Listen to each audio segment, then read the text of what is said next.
On VE Day, it's appropriate to look at the way that we commemorate those that fell or were killed in training during the war. To do this properly, we have to go back to World War I.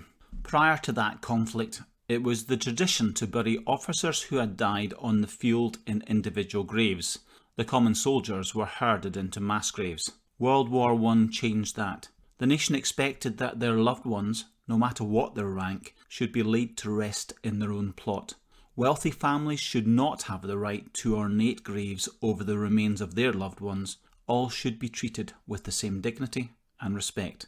It was agreed to have a stone cross of sacrifice erected where more than 40 war dead lay, usually on the site of conflict, and in particular when more than 1,000 soldiers were remembered, a stone of remembrance would be placed. This was to commemorate all faiths and none.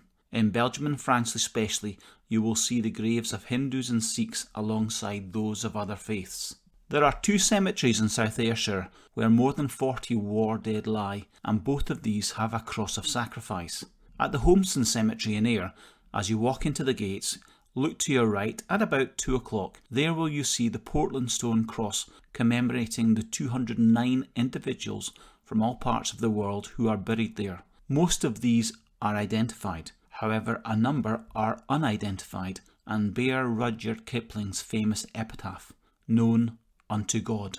The other cross of sacrifice is at Dunure Cemetery, and it has its own story. Nearly 50 are buried in the cemetery, many from Canada, Australia and New Zealand. They would have been based at Turnberry Airfield, a Royal Air Force training school with a particularly high casualty rate. In addition to the losses in training, the hotel was also taken over by the Royal Navy throughout the war and converted into a hospital. It is thought that as many as 200 died at Turnberry throughout the war, and many of them are buried at Dunure.